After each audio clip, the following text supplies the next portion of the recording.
Thank you to my colleague from Minnesota. Madam Speaker, I'm glad that it was brought up tonight, those who have served and been willing to give their lives for this country.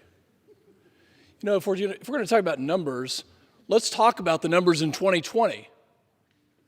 More people voted in 2020 than ever in the history of this country before. And yet we're talking about suppression. Well, under Democrat leadership, our country is breaking records.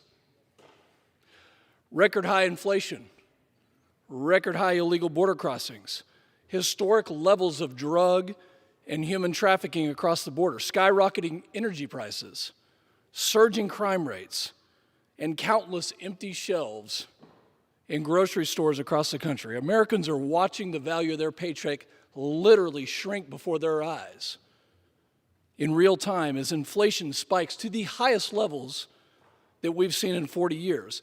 The border is an absolute disaster. I was there last week. Illegal border crossings are again the highest ever, with close to 2 million illegal apprehensions under President Biden's watch. Fentanyl has crossed our southern border at levels that we have never seen before, and it's the leading killer of young adults in this country, 100,000 lives plus in 2021. And instead of bolstering American energy security, the White House is spending their time lobbying for a Russian pipeline that will most certainly be used as a weapon against our allies in Eastern Europe.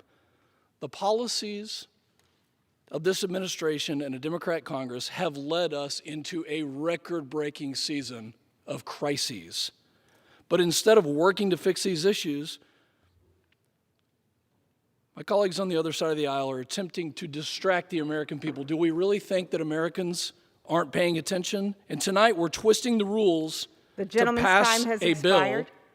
Madam Speaker, I yield an additional 30 seconds. The gentleman is recognized. And tonight, Democrats are twisting the rules to pass a bill to nationalize our election system, allowing for hard-earned taxpayer dollars to finance political campaigns, and handing control of congressional district boundaries to the powers that be in Washington, requiring states to allow felons to vote and overriding wildly popular voter ID laws.